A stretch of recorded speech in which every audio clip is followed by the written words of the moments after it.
اللہ تبارک و تعالی نے اسلام کو جب کامیابیاں اور کامرانیاں عطا کیں اور نبی پاک صلی اللہ تعالی علیہ وسلم کے دین کو اللہ نے غلبہ عطا کیا تو 9 ذی الحج میں حج فرض کیا گیا۔ حج اس سے پہلے بھی کیا جاتا تھا، پرانی شریعتوں میں بھی حضرت ابراہیم علیہ السلام کے طریقے پر حج ہوتا تھا، پھر کفار مکہ نے، قریش مکہ نے اس میں کچھ غلط رسومات شامل کر دیں، کپڑے اتار کر معاذ اللہ کعبے کا طواف کرنا، قربانیوں کا گوشت خانہ کعبہ کی دیواروں سے ملنا، اور بھی کئی بیہودہ رسومات اس پاکیزہ اور خوبصورت عمل کا حصہ بنا دی گئیں۔ پھر 9 ذی الحج کو حج فرض ہوا۔ نبی پاک صلی اللہ تعالی علیہ وسلم نے حضرت ابو بکر صدیق کو امیر حج بنا کے رخصت فرمایا۔ دیکھیں کہاں کہاں محبوب انہیں اپنا نائب بناتے ہیں۔ اب 9 کو تو حضور نے حضرت ابو بکر صدیق کو امیر حج بنایا اور پھر اعلان فرمایا، جہاں جہاں مسلمان آبادیاں تھیں وہاں اعلان کر دیا گیا کہ آئندہ سال رسول پاک علیہ السلام خود حج کے لیے تشریف لے جائیں گے۔ اب ایک بڑی تعداد مسلمانوں کی جمع ہونے لگی۔ ذی قعدہ کے آخری ایام میں ہزاروں کی تعداد میں لوگ مدینہ شریف میں جمع ہو گئے۔ ظہر کی نماز کی ادائیگی کے بعد سیرت نگار کہتے ہیں کہ 28 ذی قعدہ تھی، نبی پاک علیہ السلام ظہر پڑھ کے حج کے لیے نکلے، اور جہاں آج ذوالحلیفہ ہے، ابیار علی جس جگہ کو کہتے ہیں، میقات مدینہ بھی کہا جاتا ہے، وہاں اللہ کے محبوب نے پہلے رات گزاری۔ وہیں پہ نبی پاک صلی اللہ تعالی علیہ وسلم نے احرام باندھا، حضور تشریف لے گئے۔ یہ حج قران تھا۔ نبی پاک صلی اللہ تعالی علیہ وآلہ وسلم کے ساتھ اس طرح لوگ امڈ کے آئے، جہاں جہاں سے لوگ تھے مسلمان وہ سارے جمع ہوئے حضور کے ساتھ اللہ کی بارگاہ میں حاضر ہونے کے لیے۔ 1,40,000 صحابہ، یہ ایک ہی دفعہ صحابہ کا اتنا بڑا مجمع جمع ہوا ہے، ایک ہی دفعہ۔ اور حضور علیہ السلام کی خواہش تھی کہ یہ سارے لوگ وہاں پہنچیں۔ محبوب کریم علیہ السلام 4 ذی الحج کو حضور علیہ السلام نے طواف کیا، صفا مروہ کیا، احرام نہیں کھولا، قربانیاں ساتھ تھیں، چونکہ یہ حج قران تھا۔ اللہ کے رسول صلی اللہ تعالی علیہ وآلہ وسلم نے پھر 8 ذی الحج کو ظہر کی نماز جا کے منا کے میدان میں ادا کی۔ 9 ذی الحج کو مسجد نمرہ کے پاس کوہ صبیر پر جب سورج کی کرنیں چمکیں، قربان جائیں کیا نظارہ ہوگا۔ لبیک لبیک کی صدا آ رہی ہے، دے کون رہے ہیں؟ مدینے والے محبوب صلی اللہ علیہ وسلم۔ حضور اس لشکر حسن کو لے کر، اس نور بھرے قافلے کو لے کے، یہ کون ہیں جو حضور کے ساتھ سارے نکلے ہیں؟ یہ کون ہیں سارے؟ یہ وہ فیروز بخت سعادت مند لوگ ہیں کہ ان میں سے جس نے ایک دفعہ بھی ایمان کی حالت میں حضور کو دیکھا اور پھر خاتمہ بالخیر بالایمان کے ساتھ دنیا سے رخصت ہوئے، یہ وہ لوگ ہیں کہ ولی اگر 60 سال بھی سارا دن روزہ رکھے، ساری رات نفل پڑھے، ہر برائی سے بچے، لیکن پھر بھی کسی صحابی کے قدموں کی خاک تک کو نہیں پہنچ سکتا۔ اور صحابی زیارت سے بنتا ہے، ولی عبادت سے بنتے ہیں۔ نبی پاک صلی اللہ تعالی علیہ وسلم کے وہ سارے صحابہ کون ہیں؟ الصحابہ النجوم، یہ حضور کی چاروں جانب یہ چمک رہے ہیں، انہیں خود میرے نبی پاک نے ستارے فرمایا ہے۔ ایک سمت علی، ایک سمت عمر، صدیق ادھر، عثمان ادھر۔ ان جگمگ جگمگ تاروں میں بھلا مہتاب کا عالم کیا ہوگا؟ اور ہر کوئی فدا ہے بن دیکھے تو پھر دیدار کا عالم کیا ہوگا؟ تو نبی پاک صلی اللہ علیہ وسلم نے یہ وہ موقع تھا، 9 ذی الحج میدان عرفات، حضور صلی اللہ علیہ وسلم نے ظہر کی نماز ادا فرمائی اور پھر کچھ توقف کے بعد حضور کے لیے اونٹنی پر کجاوا سجایا گیا۔ حضور اپنی کسوا نامی اونٹنی پر سوار ہوئے، میرے محبوب نے خطبہ دینے کا ارادہ فرمایا۔ رب کریم نے ارشاد فرمایا الیوم اکملت لکم دینکم، آج میں نے تمہارے لیے تمہارا دین مکمل کر دیا ہے، مکمل ہو گیا دین، اس کے بعد کوئی اور دین نہیں آئے گا۔ اس آیت نے بتا دیا کہ حضور آخری نبی ہیں، دین مکمل ہو گیا، اب کسی اور پیغمبر کی، رسول کی، دین کی، کتاب کی ضرورت باقی۔ آج میں نے تمہارے لیے تمہارا دین مکمل کر دیا۔ اور کیا خوبصورت لفظ ہیں قرآن پاک میں، فرمایا وَأَتْمَمْتُ عَلَيْكُمْ نِعْمَتِي، اور آج میں نے تم پر اپنی نعمتیں تمام کر دی ہیں، نعمتیں مکمل کر دی۔ وَرَضِيتُ لَكُمُ الْإِسْلَامَ دِينًا، اور اللہ فرماتے ہیں میں نے تمہارے لیے دین اسلام کو پسند کیا ہے، یہ میری رضا ہے، یہ دین اسلام تمہارے لیے پسند کیا ہے۔ کوئی بندہ ساری زندگی مخلوق کی خدمت کرے، ساری زندگی رستوں سے کانٹے اٹھائے، ساری زندگی خیر کا کام کرے، کسی کو تکلیف نہ دے، لیکن اگر مسلمان نہیں نا، اگر کلمہ نہیں نہ پڑھتا، تو اس کی ساری عمر کی خیر بھی کسی کام کی نہیں۔ اس لیے کہ رب فرماتا ہے جڑ دین اسلام ہے، جڑ ہوگی تو پھر شاخیں قبول کی جائیں گی نا، تو اگر جڑ ہی سرے سے نہیں ہے تو خیر کرنے کا معنی۔ کچھ لوگ کفار کی، مشرکین کی تعریف کرتے ہیں کہ جناب بلے بلے اتنے ویلفیئر کام ہو رہے ہیں، تو یاد رکھو سب سے ضروری جڑ ہے۔ قرآن پاک میں رب تعالیٰ نے منافقین، مشرکین اور کفار کے اعمال کی بنیاد اس طرح کی بتائی ہے کہ جس طرح پتھر پر تھوڑی گرد پڑ جائے، ذرا ہوا کا جھونکا ہے یا بارش آئے تو پتھر صاف کا صاف ہو جاتا ہے۔ ان کے اعمال اس طرح کے ہیں۔ اس خیر کا کیا مطلب کہ جس خیر میں ایمان ہی شامل نہیں؟ جب تک بندہ مومن نہ ہو اس کا کوئی عمل بھی اللہ کی بارگاہ میں قابل قبول نہیں ہوتا۔ یہ آیت نازل ہو گئی، فرمایا دین مکمل ہو گیا۔ او میرے بھائیو، خدا را سوچو، کوئی شے مکمل نہیں دنیا میں، کوئی شے بھی۔ کروڑوں کا مکان بنا لو پھر بھی کوئی نہ کوئی نقص نکل ہی آتا ہے۔ کوئی دنیا میں شے مکمل ہے ہی نہیں۔ اگر کوئی شے مکمل ہے تو وہ مدینے والے رسول کا دین مکمل ہے۔ مکمل، جب ہم کہتے ہیں نا مکمل دین، تو لوگ سمجھتے ہیں تو شاید سادی سی بات ہے۔ یہ وہ والی بات ہے جو دنیا میں کہیں نہیں پائی جاتی۔ جب یہ آیت نازل ہوئی تھی نا، تو بخاری میں موجود ہے، ایک بہت بڑا یہودیوں کا عالم حضرت عمر فاروق رضی اللہ تعالیٰ عنہ سے کہنے لگا یہ جو تم پر آیت نازل ہوئی ہے نا کہ دین مکمل ہو گیا، یہ اگر ہم پر نازل ہوتی نا تو جس دن یہ آیت نازل ہوئی ہوتی ہم نے ہر سال اسی دن کو عید بنا لینا تھا کہ دین مکمل ہو گیا۔ الیوم اکملت لکم دینکم، دین مکمل ہو گیا، ہم تو عید بنا لیتے۔ تو حضرت عمر کہنے لگے ہم پر بھی بڑا فضل ہے، جس دن آیت نازل ہوئی تھی عرفہ کا دن بھی تھا اور جمعے کا دن بھی تھا، ایک نہیں دو عیدیں تھیں مسلمانوں کی، دو عیدیں تھیں مسلمانوں کی، دو۔ عزیز بھائی، دین مکمل اللہ نے دیا۔ اور حضرت عبداللہ ابن عباس رضی اللہ تعالیٰ عنہ نے تو ایک مقام پہ اس کا ذکر بھی کر دیا، جب ان سے کسی یہودی نے کہا نا یہ آیت ہمیں ملتی تو ہم عید مناتے، تو فرمایا تم ایک مناتے نا، ہماری دو تھیں اس دن۔ جمعہ بھی تو مسلمانوں کی عید کا دن ہے نا۔ بہت سارے لوگ ہیں بیچارے جو کہتے ہیں اسلام میں عیدیں صرف دو ہیں، اور وہ بھی صرف پریشانی انہیں عید میلاد النبی والے دن ہوتی ہے، اس کے آگے پیچھے نہیں ہوتی۔ حالانکہ نبی پاک علیہ السلام نے کہا ہر جمعہ بھی عید ہے، خود حضور نے فرمایا، لیکن وہ اڑ جاتے ہیں کہ نہیں عیدیں صرف دو ہی ہیں۔ بھائی آپ یہ کہہ سکتے ہیں کہ اسلام کی معروف عیدیں دو ہیں، اپنے معنی اور مفہوم کے لحاظ سے جس کو یوم عید کہا جائے وہ عیدیں دو ہیں۔ تو نبی پاک صلی اللہ تعالیٰ علیہ وسلم نے میدان عرفات میں خطبہ دیا۔ یہ جو واعظ و نصیحت ہے نا، خطبہ، تقریر، یہ دنیا کر رہی ہے، کرتی رہے گی، کرتی چلی آئے گی، اور اس کو میرے نبی پاک علیہ السلام نے پسند فرمایا۔ خیر کی بات کرنے والے کو حضور نے دعا دی۔ محبوب فرمانے لگے اللہ جو میری حدیثیں یاد کر کے آگے پہنچائے اس کے چہرے کو تر و تازہ رکھنا۔ یہ ابلاغ دین بہت بڑی بات ہے اگر کوئی خلوص نیت سے کرے۔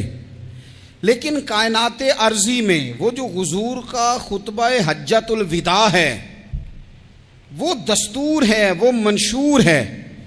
انسانی حقوق پر اس سے بڑا چارٹر نہ پہلے کبھی تھا نہ قیامت تک دوبارہ بن سکتا ہے۔ اس کو خطبہ حجۃ الوداع کیوں کہتے ہیں؟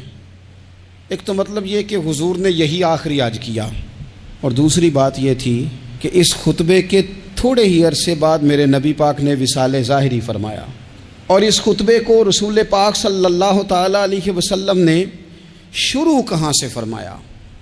یہ خطبہ دیکھیں شروع کہاں سے ہو رہا ہے۔ انسان دنیا میں ملتا بھی ہے، جدا بھی ہوتا ہے، یہ جو جدائی کا وقت ہوتا ہے نا، جدائی کا، شاید بڑی سوچ سمجھ کے کہا تھا حضرت میاں صاحب نے، بڑی غور کر کے انہوں نے کہا تھا کہ دریا کنڈے روخ نہ لائیے، جو آوے روڑ جاوے۔ آپ میدان میں درخت لگاتے ہیں تو کبھی پھل گرتا ہے تو زمین پہ گرتا ہے، اٹھا لیتے ہیں۔ اگر دریا کے کنارے ہو تو وہ تو دریا میں گرے گا اور روڑ جائے گا، چلا گیا، بہہ گیا۔ فرمانے لگے دریا کنڈے روخ نہ لائیے، جو آوے روڑ جاوے، تے پردیسی نال نہ یاری لائیے، او دا جدوں دل کرے ٹر جاوے، وہ تو چلا جاتا ہے۔ یہ خطبہ شروع کہاں سے ہو رہا ہے؟ یعنی ابھی آغاز کلام ہے، بات آگے آئے گی، آغاز کلام ہے۔ میں کہہ چکا ہوں ولی شاید عبادت کر کے بنے، تقوی اختیار کر کے بنے، ولی اللہ کی حرام کردہ ہر شے سے اجتناب کر کے بنے، وہ جس میں شبہ ہے اس سے بھی بچے تو پھر ولی بنے۔ لیکن صحابی تو حضور کی زیارت سے بنتا ہے نا، نبی پاک کی زیارت سے بنتا ہے، اور صحابہ تو وہ صحابہ تھے جن کی ہر صبح عید ہوتی تھی، خدا کا قرب حاصل تھا، نبی کی دید ہوتی تھی۔ وہ تو اس طرح کا ماحول تھا کہ نبی پاک نے فرمایا حضرت ابو ہریرہ سے یہیں بیٹھے رہتے ہو، تھوڑا ذرا کبھی کوئی کام بھی کر لیا کرو، وقفے سے ملنے سے محبت بھی بڑھتی ہے۔ تو حضرت ابو ہریرہ اٹھے اور ستون کے پیچھے سے ہو کے واپس آ گئے۔ فرمایا آ گئے ہو؟ عرض کی حضور دل ہی نہیں لگتا تو جائیں کہاں۔ وہ جو حضور سے آ کے کہتے تھے نا یا رسول اللہ صلی اللہ علیہ وسلم، حضرت صوبان بن مالک، حضور نے فرمایا پریشان دکھائی دیتے ہو؟ کہا یا رسول اللہ ایک بات پریشان کرتی ہے۔ کہا وہ کیا؟ عرض کی حضور دل بے چین ہوتا ہے تو زیارت کو آ جاتا ہوں، آج ایک عجیب خیال آیا ہے، عجیب خیال آیا ہے، اور اس نے عجیب رنگ طبیعت میں بھر دیا ہے۔ فرمایا تمہیں کیا خیال آیا؟ عرض کی یا رسول اللہ صلی اللہ علیہ وسلم آج خیال آیا ہے کہ صوبان ہے، تو حضور کا غلام ہے، جنت تو حضور کے صدقے ملے گی، لیکن یہ ہے کہ حضور تو ہوں گے نا نبیوں کے ساتھ، تجھے ملے گی پر ملے گی تو غلاموں کے محلے میں نا۔ تو دل میں خیال آیا کہ وہاں زیارت بھی ہوگی کہ نہیں؟ او جنت میرے کس کاری جتھے یار نظر نہ آوے، زیارت بھی ہوگی کہ نہیں؟ حضور کی بارگاہ میں جب حضرت صوبان نے عرض کی تو رب کریم نے فرمایا محبوب جو تیری اور تیرے رب کی اطاعت کرے نا، اولئک انعم اللہ علیہم من النبیین والصدیقین والشہداء والصالحین، فرمایا ان کو اللہ نبیوں کے، صدیقین کے، شہداء اور صالحین کے ساتھ ہی جنت میں اکٹھا فرمائے گا، وہ اکٹھے رہے۔ تو جن کو تو جنت میں بھی حضور کی زیارت کے بغیر چین نہیں تھا، ان کو حضور نے خطبہ حجۃ الوداع شروع کرتے وقت پہلا جملہ پتہ کیا کہا؟ حضور اونٹنی پہ ہیں، احرام باندھا ہوا ہے، 1,40,000 کم و بیش غلام سامنے کھڑے، عرفات کا میدان۔ محبوب فرمانے لگے پہلا جملہ، جو درد والے تھے وہ تڑپ گئے، یہ سارے درد والے تھے لیکن کچھ زیادہ مزاج شناس تھے۔ محبوب نے پہلا جملہ کہا، حضور فرمانے لگے لوگو جس طرح آج اکٹھے ہوئے ہیں شاید اس کے بعد دوبارہ ہم اکٹھے نہ ہوں۔ پہلا اعلان ہی کر دیا کہ یہ تمہارے ساتھ جو آج خطبہ ہے نا، اس میں اشارہ دے دیا کہ دوبارہ نہیں جمع ہوگے، اگلا حج نہیں کرنا، بس ختم ہوئی بات۔ یہ آخری پہلی بات ہی حضور نے یہ بیان کی۔ اب وہ اتنے دل نرم ہو گئے حضور کی بات سن کے، آنکھوں میں آنسو اس طرح آ گئے، طبیعت کا ملان اتنا بڑھ گیا کہ ہر ایک کا دل کشکول بن گیا، ہر طرف سے آہیں اور سسکیاں ہیں کہ حضور کے وہ جملے یوں صحابہ لے رہے تھے جب آپ سے کوئی کہہ دے کہ بھائی یہ وقت بس آخری ملاقات کا ہے، تو پھر انہوں نے وہ تو حضور کی ہر بات ہی توجہ سے سنتے تھے، پر یہاں جو انداز بن گیا وہ انوکھا بن گیا۔ فرمایا شاید دوبارہ ملاقات نہ ہو۔ پھر میرے کریم محبوب صلی اللہ تعالیٰ علیہ وسلم نے فرمایا جس طرح تمہارے لیے یہ شہر حرمت والا ہے، مکہ حرمت والا ہے نا، ایک نیکی کرو تو مکے میں 1,00,000 کا ثواب حرم مکہ میں. ایک گناہ کرو تو وہ بھی 1,00,000 لکھا جاتا ہے. حرمت والا ہے, بڑی عزت والا ہے. فرمایا جس طرح یہ گھر عزت والا ہے کعبہ, جس طرح یہ شہر عزت والا ہے, فرمایا جس طرح آج کا دن حرمت والا ہے. مسلمانوں میں تمہیں بتا کے جا رہا ہوں, تمہیں سمجھا رہا ہوں, اسی طرح میں نے تم سب پر ایک دوسرے کے مال اور عزت کو حرمت والا کر دیا ہے. اور صحابہ کو نا حضور نے پہلے یہ سبق پورا, حضور نے پوچھا, یہ بھی ذرا کمال ہے, یہ بخاری مسلم کی حدیث ہے. حضور نے صحابہ سے پوچھا 9 ذی الحجہ ہے, جمعے کا دن ہے, ذی الحج کا مہینہ ہے, سب کو پتہ ہے. دیکھیں نا, آپ جمعہ پڑھنے ہیں تو میں آپ سے کہوں کہ آج کون سا دن ہے, تو آپ کہیں گے جناب جمعہ ہے, عجیب آدمی ہے, جمعہ پڑھا رہے ہو. لیکن جو صحابہ کا انداز ہے وہ اور ہے. حضور نے پوچھا آج یہ کون سا مہینہ ہے, یہ ادب ہے, یہ مقام ہے, یہ وہ مقام ہے جہاں بہت سارے صرف عقل والے بندے جو ہوتے ہیں نا وہ بیچارے گرتے پھڑتے ہیں, کہتے ہیں جی بات آتی ہو تو بتانی چاہیے, یہ کیا بات ہوئی جی, بندہ بولے ہی نا, یہ کیا لیکن کچھ لوگ ایسے ہیں جن کا دھارا ادب کچھ اور ہوتا ہے, انہیں ڈھیروں باتیں بھی آتی ہوں تو ہر جگہ بات کرنے کی نہیں ہوتی, سب جگہ کہانیاں سنانے کی نہیں ہوتی. حضور نے فرمایا کون سا مہینہ ہے, قربان جائیں بھیا کو زبان ہو کے کہنے لگے واللہ و رسولہ عالم, اللہ جانے اللہ کا رسول جانے. سانو تے قید سجن دا گہنا ہے, او جنج رکھے اساں اونج رہنا ہے, ہمیں کیا پتا. پوچھا کسی نے, لکھا ہے صوفیاء نے, کسی نے پوچھا تمہیں پتہ نہیں, کہنے لگے چپ کر, ہمیں کیا پتا کون سا مہینہ ہے. تو حضور نے فرمایا آج تاریخ کون سی ہے, بھائی صاحب کو پتا تھا نا 9 ذی الحج کو ہی حج ہوتا ہے, کون سی تاریخ ہے, کہا واللہ و رسولہ عالم, اللہ جانے اللہ کا رسول جانے. قربان جائیں. حضور نے پوچھا دن کون سا ہے, سب کو پتا ہے جمعہ ہے, کہنے لگے واللہ و رسولہ عالم, اللہ جانے اور اللہ کا. وہ صحابہ بتا کیوں نہیں رہے, تو اہل محبت کہتے ہیں صحابہ کا جواب یہ تھا ہمیں کوئی مہینوں سے غرض ہے, ہمیں کوئی دن سے غرض ہے, ہمیں کوئی تاریخ سے غرض ہے. حاجیو آؤ شہنشاہ کا روزہ دیکھو, کعبہ تو دیکھ چکے, کعبے کا بھی کعبہ دیکھو, ہمیں تو محبوب سے غرض ہے. مہینہ تھا ذی الحج کا, اگر حضور کہہ دیتے ذی الحج نہیں ذی قعدہ ہے تو ہم نے ذی قعدہ ہی بنا لینا تھا. تاریخ تھی 9, اگر حضور فرما دیتے 11 ہے تو ہم نے 11 ہی بنا لینی تھی. دن تھا جمعے کا, اگر حضور کہتے پیر ہے تو ہمیں کیا لگے, ہمیں تو محبوب کی رضا چاہیے. آپ دیکھیں نا, ایک صحابی کے ہاتھ ذرا لمبے تھے تو حضور نے فرمایا یا ذوالیدین, او لمبے ہاتھوں والے. ان سے کوئی پوچھتا نام کیا ہے تو کہتے میرا نام ہے 2 ہاتھوں والا. او بھائی میرے بھی 2 ہیں, تم کیوں 2 ہاتھوں والا. کہنے لگے یہ نہیں مجھے پتا, مجھے نبی پاک نے کہا 2 ہاتھوں والا. تو ٹھیک ہو گئی جو حضور نے نام رکھ دیا. تو حضور سید عالم نے پوچھا, پھر حضور نے حرمت یاد کرائی, فرمایا یاد رکھو یہ دن بھی بڑی عزت والا ہے, جمعے کا ہے, یہ مہینہ بھی بڑی حرمت والا ہے, ذی الحج کا ہے, یہ تاریخ بھی بڑی حرمت والی ہے. لیکن فرمایا جس طرح اس دن کی, اس شہر کی, اس مہینے کی تم نے عزت کرنی ہے, اسی طرح ایک دوسرے کے مال کا, ایک دوسرے کی عزت کا تم نے پاس کرنا. مسلمان بھائیوں, خدا را یہ حضور کہہ رہے ہیں یار, نبی پاک نے کعبہ کے سامنے کھڑے ہو کے فرمایا بیت اللہ تیری بڑی شان ہے, تیرا بڑا مرتبہ ہے, لیکن فرمایا میرے مومن کی عزت رب کی نظر میں کعبے سے بھی زیادہ ہے. ہم کیسے بیٹھ کے یار, ہم کیسے جرت کرتے ہیں کسی کی پگڑی کھولنے کی کونے میں بیٹھ کے, ہم اپنے گھر بیٹھ کے کسی پر تبصرہ کر گئے, کسی بندہ مومن کی عزت اچھال گئے, بالکل پتہ نہیں تھا بات کا اور ہم نے کہانی بنا دی پوری کی پوری, داستان سرائی کر گئے.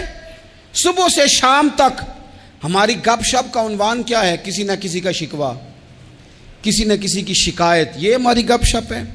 خدا را حضور نے تو خطبہ حجۃ الوداع میں پہلا سبق یہ دیا تھا کہ میرے جانے کے بعد ایک دوسرے کی عزت کرنا, اور اسی خطبے میں ایک جگہ پہ فرمایا یہ نہ ہو کہ میرے جانے کے بعد تم ایک دوسرے کی گردنیں مارنے لگ جاؤ, ایک دوسرے کی عزتوں کا خیال کرنا, پاس کرنا. مسلمانوں, میرے عزیز بھائیوں, بزرگوں, عزتوں کا دفاع شروع کریں. تھوڑی دیر کے لیے اپنی زبان لوگوں کے اوپر تبصرہ کرنے سے کنٹرول میں لائیں۔ کچھ چیزیں ایسی، میں مختلف شہروں میں جاتا ہوں، جس شہر میں گئے وہاں لوگوں نے یہ کہا جناب یہاں جو مولانا ہے نا، بعض لوگ یہ باتیں بڑی چسکے لے کے سنتے ہیں، یہاں جو مولانا ہے نا وہ کچھ نہیں کرتے، آپ بڑے اچھے ہیں، یہاں جو پیر صاحب ہیں وہ بڑے گڑبڑ ہیں، آپ بڑے اچھے ہیں۔ تو میں ان سے کہتا ہوں کہ میں اس لیے اچھا ہوں کہ میں تھوڑی دیر کے لیے آیا ہوں، میں نے چلے جانا ہے۔ اور دوسری بات یہ کہ مجھے آپ جتنا مرضی اچھا کہہ لیں، میں نے رخصت ہو جانا ہے 2-3 گھنٹوں کے بعد۔ یہاں جس آدمی کا آپ شکوہ کر رہے ہیں نا، آپ اس کو جنازے کے لیے خبر کریں نہ کریں، اسے پتہ چل گیا نا محلے میں جنازہ ہو گیا، تو اسے کوئی کام بھی ہوا تو اس نے کہنا یار نہیں محلے میں فوتگی ہوگی، میں نے جنازہ پڑھانا ہے، اس نے جانا نہیں۔ تو کمزوریاں تو سب جگہ ہوتی ہیں، لیکن ان کمزوریوں کی وجہ سے آپس میں بغض پیدا کر لیا جائے گا۔ اور پھر کمال بات ہے نا کہ اپنی ساری کمزوریوں سمیت اپنے آپ سے پیار ہے، اپنے آپ سے محبت ہے، اور دوسرے کی ایک کا پتہ چل جائے تو ہمیں گھن آنے لگ جاتی۔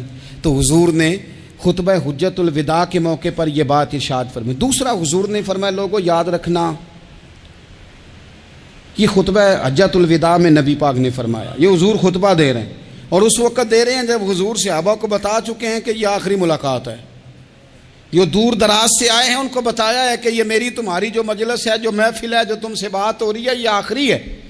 محبوب فرمانے لگے لوگوں یاد رکھنا قیامت قائم ہوگی۔ ان جملوں کا حسن ملاحظہ کر لیں۔ فرمایا قیامت قائم ہوگی، تم اپنے رب سے ملاقات کرو گے، اور فرمایا تمہارا رب تم سے تمہارے اعمال کے بارے میں پوچھے گا۔ یہ خطبہ حجت الوداع میں کریم نے فرمایا، صبح تم اٹھے کیا عمل کیا، اللہ پوچھے گا۔ کسی سے ملاقات ہوئی، طرز کیا تھی، سوچ کیا تھی، اللہ پوچھے گا۔ لین دین میں کیا معاملات تھے، تمہارے اعمال کے، اللہ سے ملاقات ہوگی، وہ کھڑا کر کے پوچھے گا۔ اور حدیث میں کئی جگہ پہ حضور نے فرمایا وہ تم سے سوال کرے گا، تمہیں جواب دینا ہے۔ میرے عزیز بھائیوں، تیار رہنا چاہیے، تیار۔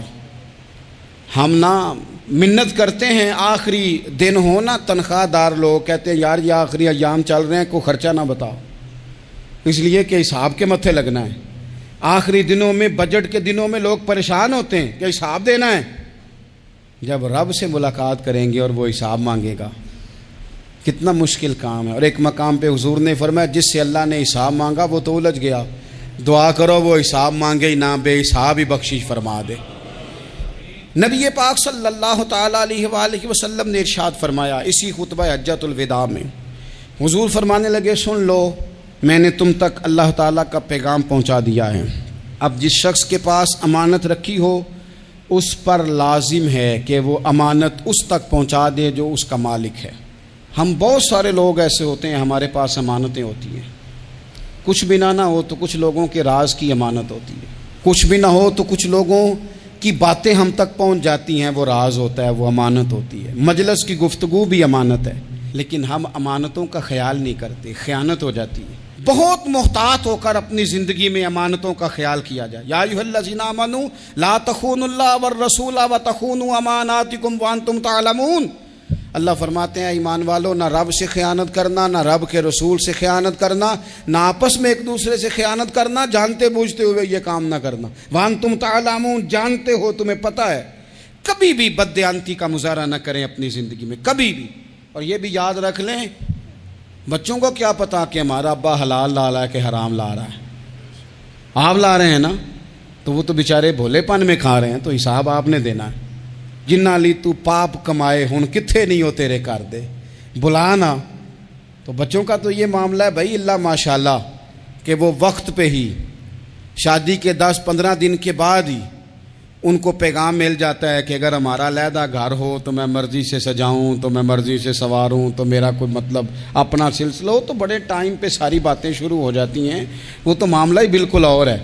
تو بالکل کسی بھی امانت میں کبھی بھی خیانت کرنے کی کوشش نہ کریں۔ اور یاد رکھیں، مال حرام جہاں آتا ہے وہاں بڑی تباہی آتی ہے، جہاں لوگ بددیانت ہو جاتے ہیں وہاں معاملات بڑے خراب ہو جاتے ہیں۔ اللہ تبارک و تعالیٰ دیانتداری کی توفیق عطا فرمائے۔ حضور نے خطبہ حجت الوداع کے موقع پر فرمایا میں نے آج جاہلیت کے سارے سود ختم کر دیے، نبی پاک میدان عرفات میں کھڑے ہو کے فرمانے لگے جس بندے نے بھی کسی سے پیسے لیے ہیں وہ اصل رقم دے گا، زائد نہیں دے گا۔ حضور کے بڑے قریبی تھے ایک، فرمایا انہوں نے بھی کچھ لوگوں سے پیسے لیے ہوئے، چونکہ وہ سب لوگ کرتے تھے، حرام ہی نہیں تھا، فرمایا میں ان کو بھی حکم دیتا ہوں کہ یہ اصل رقم وصول کریں گے، کسی سے ایک پائی بھی زیادہ وصول نہ کریں گے۔ نبی پاک صلی اللہ تعالی علیہ وسلم نے خطبہ حجۃ الوداع میں ایک باریک بات حضور نے بھی، یہ آپ نے ضرور سمجھنی ہے، بالخصوص جو لوگ تھوڑا دین پر عمل کر رہے ہیں، جن کا لبادہ مذہبی ہو گیا، جنہیں لوگ حضرت صاحب، قاری صاحب، علامہ صاحب، مفتی صاحب، حاجی صاحب، بزرگوں کہہ کے بلاتے ہیں، وہ اس پر توجہ کریں۔ میرے نبی پاک صلی اللہ علیہ وسلم نے خطبہ حجۃ الوداع کے موقع پہ ارشاد فرمایا، لوگو شیطان اب مایوس ہو گیا ہے، وہ تم سے بتوں کی پوجا نہیں کرا سکے گا، ہاں وہ تمہیں چھوٹے چھوٹے گناہوں میں مبتلا کرے گا، وہ تم سے چھوٹے چھوٹے عیب کرائے گا، تم سمجھو گے یہ تو غلطی کوئی نہیں، فرمایا اس سے بچ کے رہنا۔ اب وہ مایوس ہو گیا، بتوں کی پوجا نہیں کرا سکتا، تمہیں اپنی پوجا نہیں کرا سکتا، لیکن چھوٹی چھوٹی غلطیاں، ایک مقام پہ فرمایا نا، چھوٹا گناہ ہونا تو مومن اسے پہاڑ سمجھتا ہے، اتنا بڑا ہو گیا، اور منافق کہتا ہے یہ تو کچھ بھی نہیں۔ تو اپنی زندگی کے اندر چھوٹی چھوٹی کوتاہیاں، حضرت سعدی فرمایا کرتے تھے سیلاب اچانک نہیں آتے، پہلے چھوٹا سا سوراخ ہوتا ہے دریا کے کنارے میں، اسے بند نہ کیا جائے پھر بڑا ہو جاتا ہے، پھر وہ ٹائم آتا ہے کہ بند ٹوٹ جاتا ہے، بستیاں ڈوب جاتی ہیں۔ پہلے چھوٹا گناہ انسان کرتا ہے، چھوٹا، پھر اس سے آگے بڑھتا جاتا ہے اور بڑی بڑی غلطیاں ہوتی ہیں۔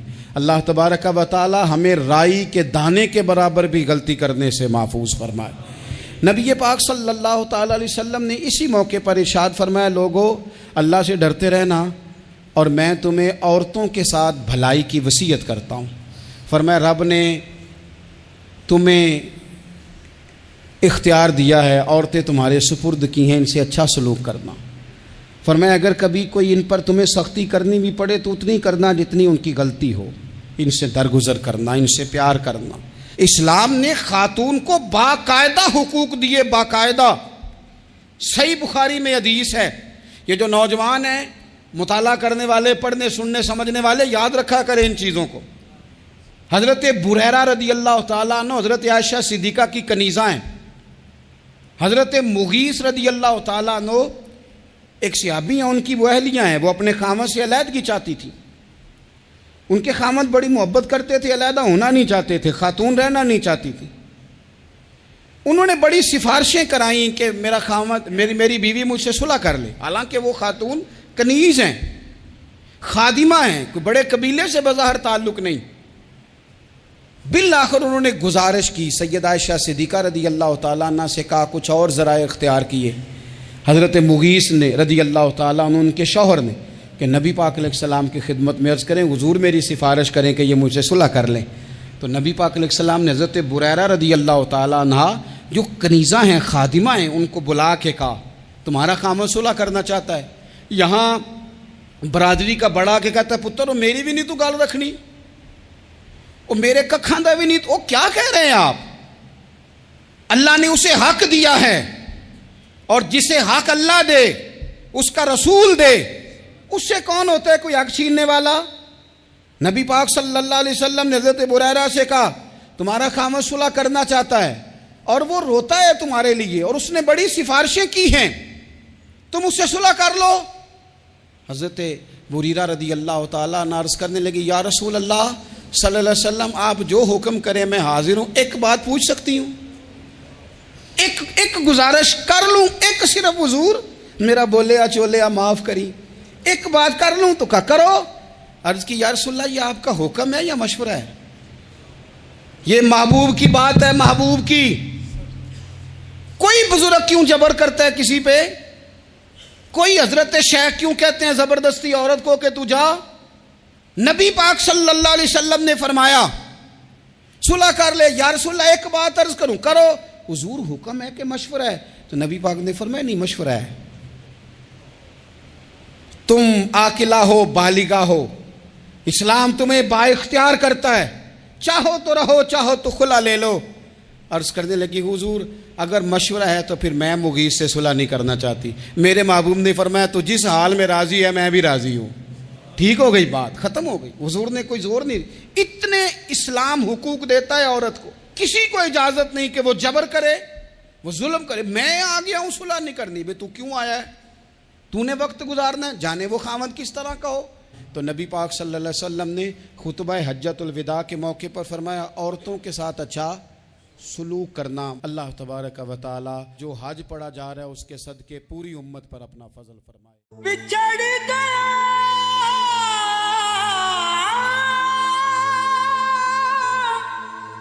میرے دل دا جانی،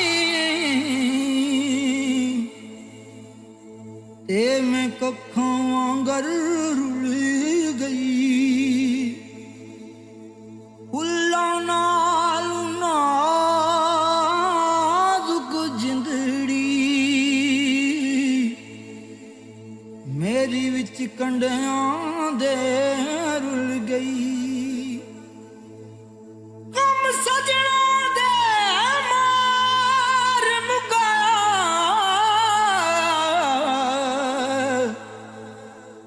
تے میں اتھروں بن کے ڈل گئی، ایک مایا تیری یاد نہ بھلدی، باقی ہر شے جگ دی بھول گئی۔